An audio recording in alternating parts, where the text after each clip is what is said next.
Welcome to Establish the Edge. I'm your host, Mike Leone, excited to bring you a solo podcast today. And we're going to be looking at uncertainty in fantasy football and why targeting uncertainty can be one of the most profitable things you do to try and win your league. Before we get into that, though, I do want to note the podcast is brought to you by Underdog Fantasy. They right now in their Best Ball Mania 3 tournament have an absurd $2 million top prize to first place. They also have $1 million to second place, $1 million to the regular season points champion. So 3 different shots to win $1 million.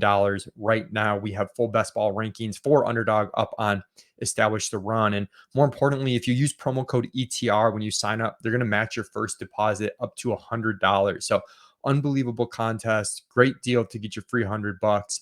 And it's also really good practice for your home league to get into real money drafts versus, some of the mock drafts you might do around the industry really don't replicate the real draft environment you're going to see in your home league. So check out Underdog, use promo code ETR for up to $100 in free entries.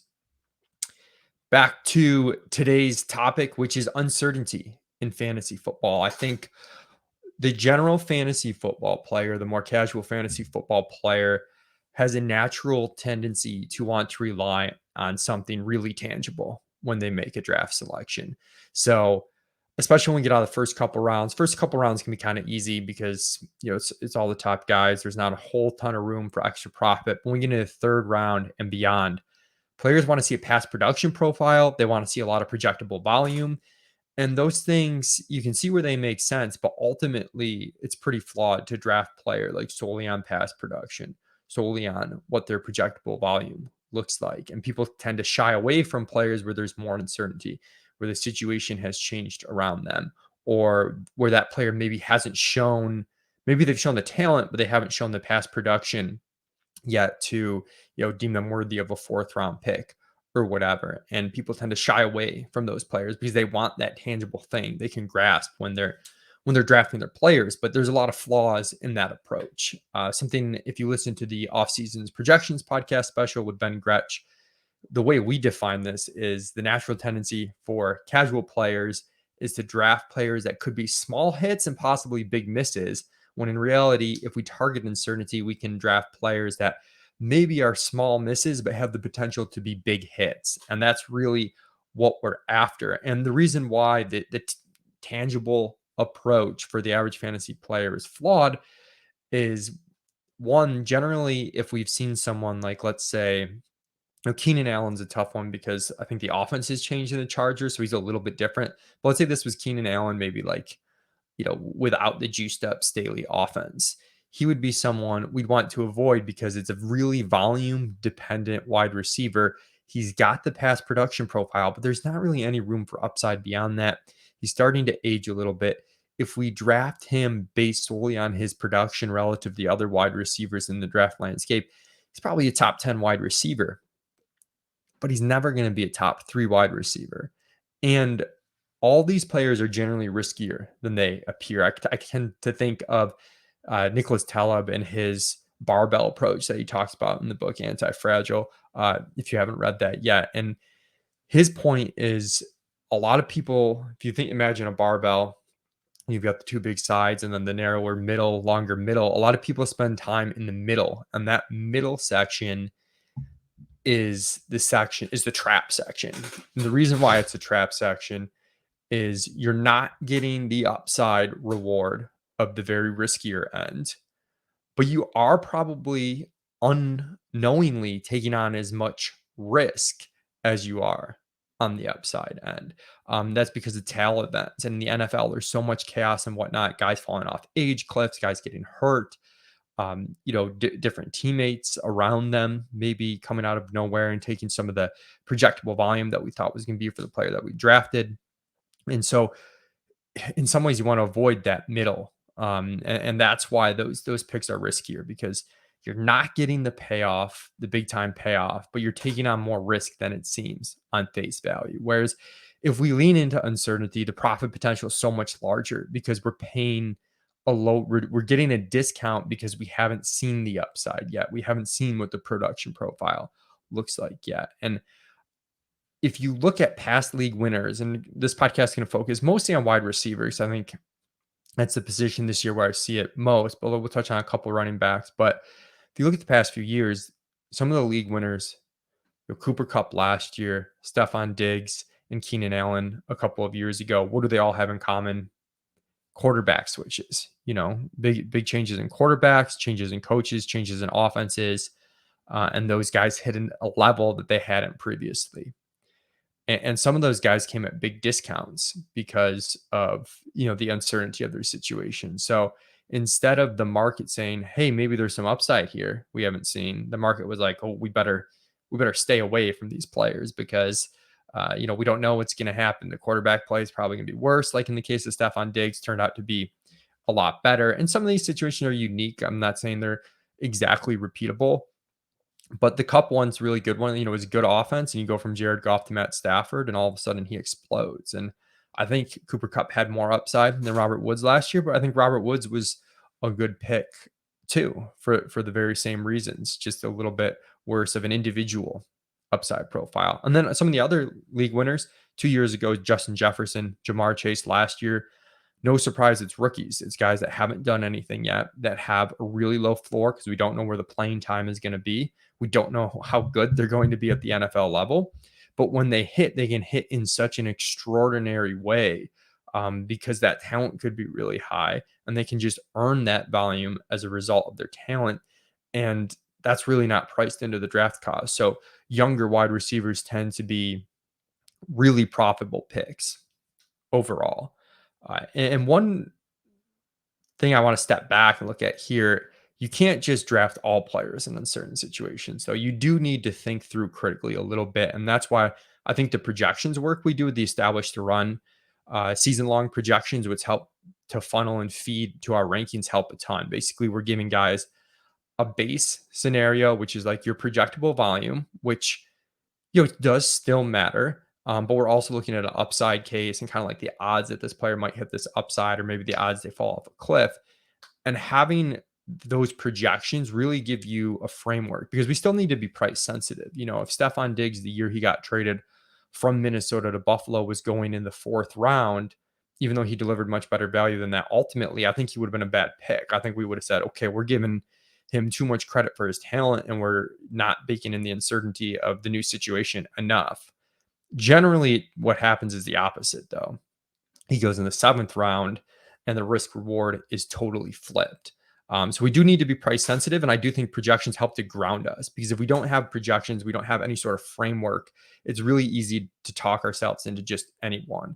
I think last year, 2 guys that I liked a lot were Brandon Ayuk and Antonio Gibson as upside plays, but their draft costs kept escalating and escalating and escalating. And now all of a sudden that small miss, big hit starts to transform into potentially a small hit, big miss. So do need to be price sensitive. And I think projections help us a lot, not only to visualize a base to kind of be anchored to a little bit, but to understand what the realistic upside actually is. I know Ayuk again this year is a breakout candidate. Really love the player in a vacuum, but understanding how the pass attempts and the offense runs for San Francisco and feeding that into projections make me a little bit more worried. Whereas someone like Gabriel Davis for Buffalo, seeing how that offense operates and the different pieces that are there and the projectable volume, what I'm seeing with Gabriel Davis is the risk here is a lot lower than people think. Like people think he's a high risk, high upside pick. I actually think he's a low risk, high upside pick when you truly look at who he's competing for in terms of snaps and how many targets are available in Buffalo and just how good of an offense it is, how many pass attempts you're going to have, how many pass catchers they can support.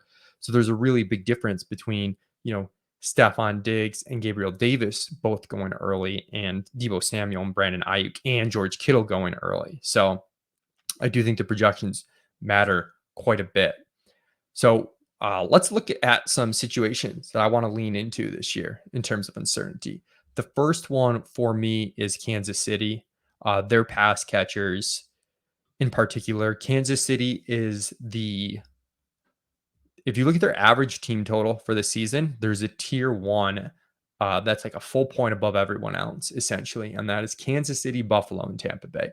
These teams are going to score. Kansas City sends out a first round wide receiver in Tyreek Hill, and they replace him with a combination of Juju Smith-Schuster, drafting Sky Moore, and Marquez Valdes-Scantling. So there's a ton of fantasy points to be replaced here if you think this offense still operates at a high level, which Vegas does. And I think our confidence in an Andy Reid, Patrick Mahomes-led offense, and we're talking about already one of the best quarterbacks of all time, there's going to be a ton of points here. It's also a team that's routinely near the top of the league in pass rate over expectation. Even if they dipped a little bit there, they're in a more competitive division than they've been in the past. So their game script may not be as favorable, and that could offset and keep them as a really high pass rate team. So we right now in our PPR rankings have Juju, Sky Moore, and MVS all ahead of their Fantasy Pros PPR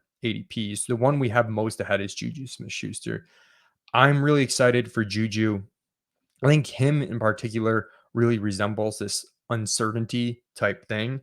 All three of these guys do, but Juju in particular, because we've seen a past level of dominance from him.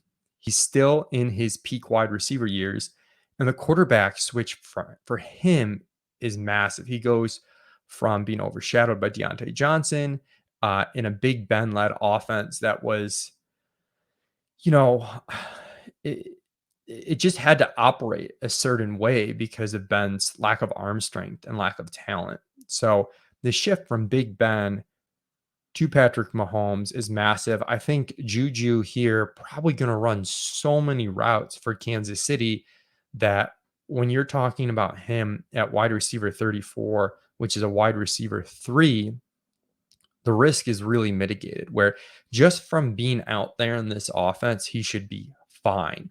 If he can turn back the clock, big if, but if he can turn back the clock and be the dominant player and benefit from the quarterback switch. So there's kind of two levels of uncertainty. It's like, is he still really good? I don't know. Did the Big Ben stuff affect him in a huge way, and going to Patrick Mahomes will be a huge shift? I think so, but like we can find out at this price tag. So really into Juju Smith-Schuster.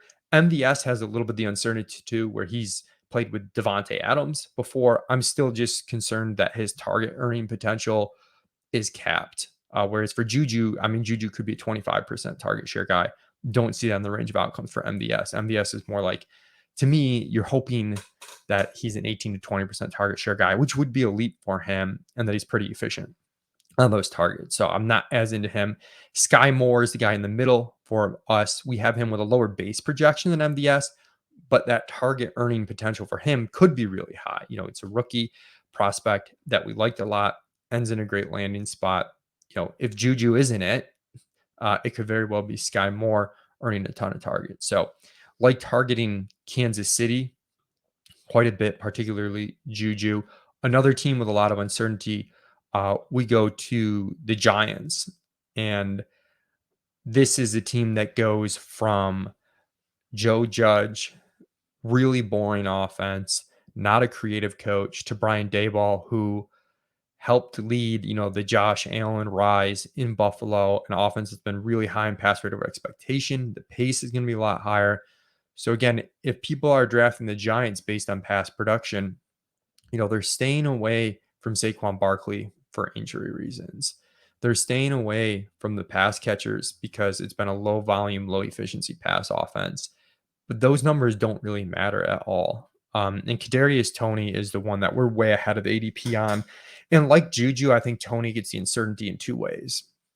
First way is like this systemic offense uncertainty that we're looking at, where the Giants could just score way more points and just have way more fantasy points available to all of their players than before. But the second is him individually flashed in a huge, huge way in a really small sample last year. So it's really easy for, again, the casual player who's risk averse to discount and say that's a small sample. Toney wasn't a great prospect. I'm going to ignore it. But we're kind of seeing, wow, like those targets per route run, he did something we didn't imagine he could do, and we need to change our priors quickly on Kadarius Toney. So I'm into him, but really all the wide receivers. Wan'Dale Robinson, an undersized rookie wide receiver, but sounds like he's pegged for the slot role right away. And he's a rookie, and there's always like some uncertainty there. Kenny Galladay, I think, has the least amount of profit potential at his price tag, but I still think he's a solid value where he could be a 19% target share guy who just gets a lot more efficiency if this offense can operate the way we want. And then you look at Saquon Barkley. If we knew Saquon Barkley was going to be healthy, there's just not too many backs that have his combination of talent. I mean, he was one of the best running back prospects we've ever had.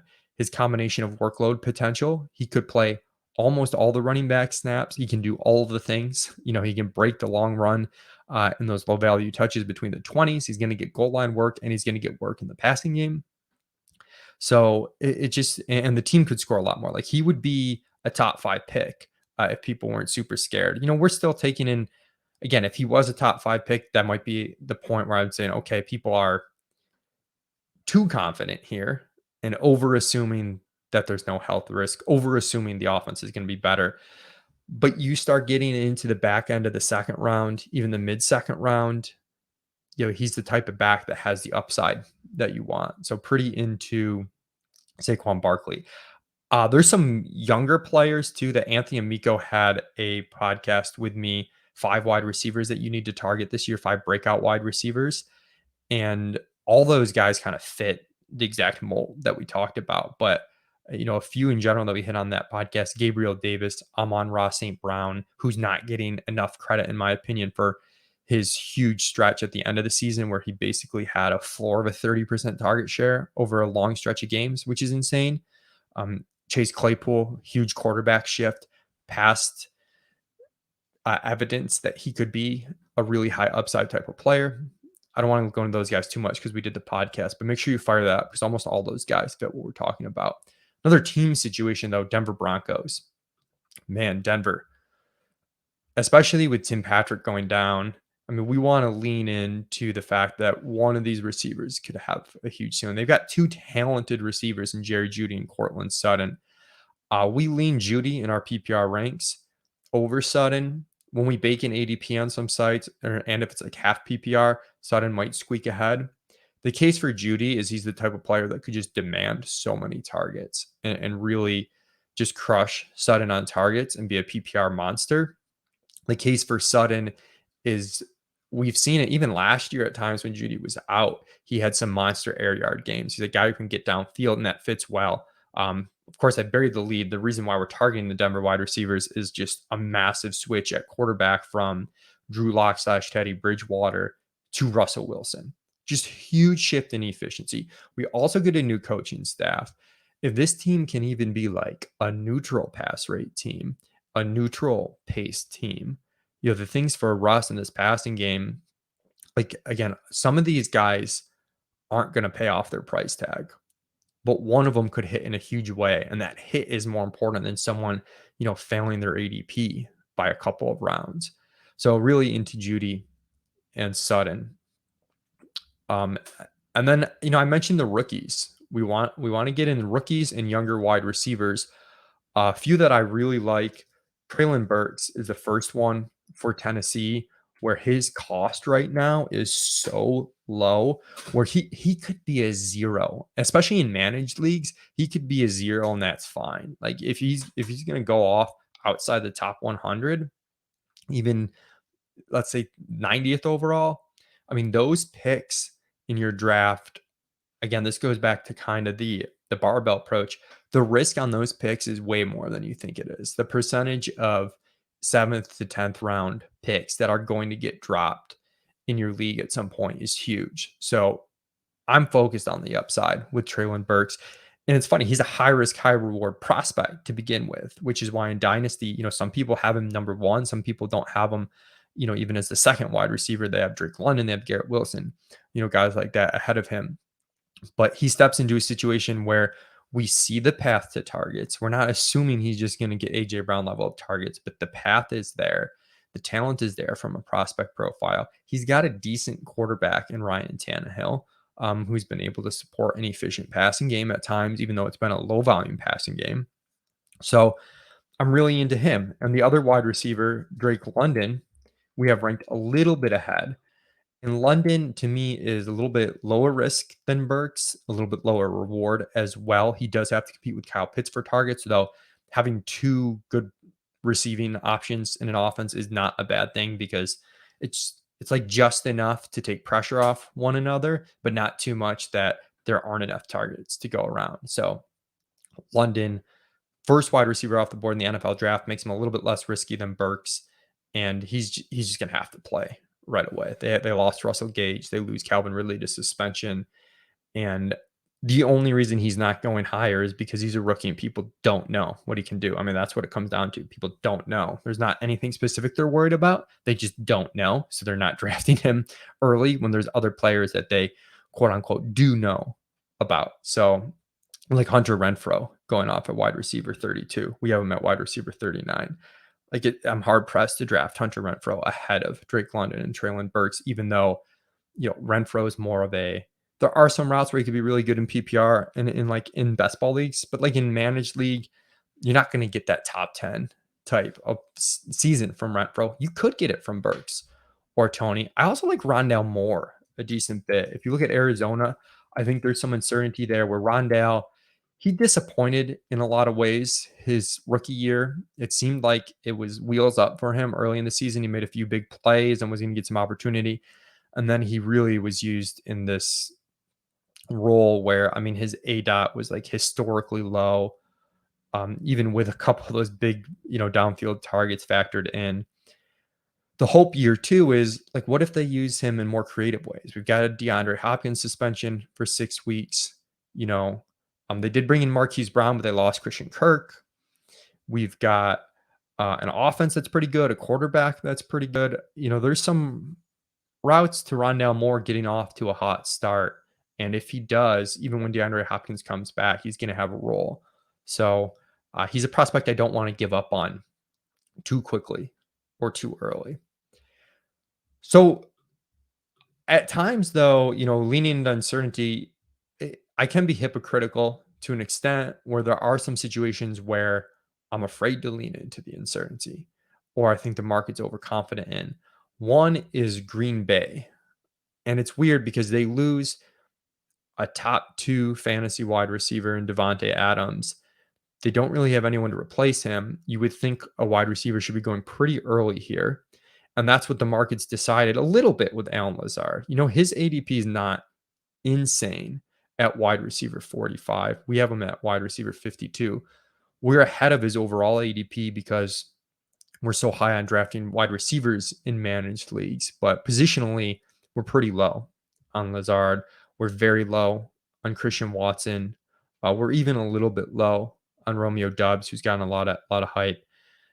So the concern with Green Bay, even though this is a situation that has uncertainty, you lose Devontae Adams, a huge monster target share guy. You've got an offense that's expected to score a lot of points and has an efficient quarterback. What gives? Well, I'm worried about the efficiency of the offense losing Devontae Adams. We did see a couple years for Aaron Rodgers where he started to dip and become more human, and then him and Devontae Adams went on this huge stretch the last few seasons, and Rodgers has been MVP type of quarterback. So I'm a little bit worried, though, that Rodgers' efficiency could drop off between age and losing Devontae Adams. I'm worried that this offense could run at a pretty slow pace overall, and that they're not going to be that pass heavy as well as running slow pace. So we might not have a ton of volume. We might lose efficiency. And when I'm doing, again, this is where the base projections help. Because if you don't have the base projections, it's easy to say, oh, Allen Lazard, now wide receiver 1, let's go. Easy pick at 100th overall. Well, you start doing the projections, and this team that could none of these guys have really earned targets in a big way. And I think could be really spread out between Tunyon. I think Randall Cobb's going to be annoying thorn in the side of people that want Allen Lazard and Christian Watson to be a thing. As far as the rookies go, Christian Watson getting off to a slow start at camp, not fully healthy, already someone we thought was pretty raw. I think he could be an end of season contributor, kind of interested in him on the waiver wire, but it seems like Romeo Doubs is ahead of him right now. And Doubs is he's another guy where I get why people are excited. I thought he was a great late round pick for a while. But then his price, starts to escalate, and we're putting a lot of confidence in a fourth round wide receiver here. There is someone, so he's probably the one I'm most interested in of these receivers. Um, Sammy Watkins, we don't know if he's going to make the team. If he doesn't make the team, I guess the uncertainty here is like these targets that we have really spread out, maybe get a little bit more concentrated. Um, and if he does make the team, I do kind of wonder if he is right up with Lazard in terms of targets per game. So, I just think it's a really messy situation. And with Lazard in particular, I think the market's overconfident that he's the guy. If you look at his past target shares, I know he's playing with Devontae Adams, but he was never really able to earn like a massive, I wouldn't even say massive, like even like a mid-level type of target share. He's been really efficient on a per target basis in the role he's been in, but it's hard for me. Like, I think the market is assuming that his role is going to change in a meaningful way in terms of his target level, but his efficiency is going to hold. And I think that there's an overconfidence there. So I'm not on Lazard. If I look at KC, like really into their wide receivers, but at running back, Ronald Jones is a guy that we've been really below ADP on. We've been more ahead of ADP on Isaiah Pacheco and Jerick McKinnon. Clyde Edwards-Helaire has shown enough that we're right to be scared of him, and we want to target the uncertainty in whether or not he holds on to a major role there by drafting backs behind him in the depth chart who in a premier offense could provide fantasy value. But again, you need to take into account price sensitivity. When you're in like 10th, 11th round, where Rojo was going a few weeks ago, you have to be sure of two things given the opportunity cost when you can draft, some other backs with some really good contingent value. And the two things are, one, if something happens to Clyde Edwards-Helaire, is Rojo even the next guy up? And with Jerick McKinnon and Isaiah Pacheco there, I think you're assuming something that's uncertain if you're taking him in the 10th round. And two, what do you win when you win? Let's say he does supplant Clyde Edwards-Helaire, whether due to talent, whether due to injury. What's his role look like? Well, it's still probably a split role. He's not getting the pass down work. I think it's a small win. I don't think it's a huge win. Now, you fast forward a week or two and the Isaiah Pacheco hype's real and Rojo's ADP is dropping by 4 or 5 rounds. I'm interested in Rojo in round 14. The opportunity cost is lower. That risk reward starts to shift. I want to buy him there. The Fantasy Pros ADP is generally lagging. As you can see here, he's 130th overall in RB 42. We have him 193 in RB 56. I wouldn't mind drafting him more closer to RB 50 and like around the 160s.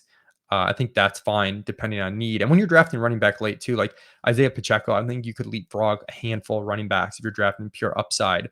But again, that's the difference between when you're drafting a handcuff in rounds 10 and 11 that you think is going to have some upside, or a back that has like maybe small usability with upside beyond it. The bar for me is higher there than it's going to be in rounds 15 through 18, or even starting around 14. And that's, again, the difference in dealing with uncertainty and trying to visualize the range of outcomes. It's what's the opportunity cost?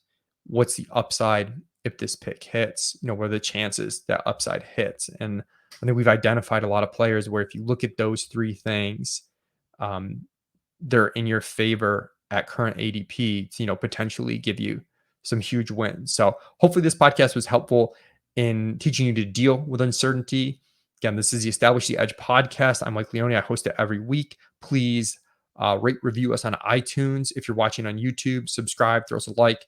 Helps me to do podcasts and shows like this for free. I'm going to have another podcast out soon looking at the differences between best ball and managed leagues, something that might seem obvious at face value, but I think there's some pretty interesting differences, and some differences that the market sometimes not only gets wrong, but gets wrong in the exact opposite way. It assumes completely incorrectly.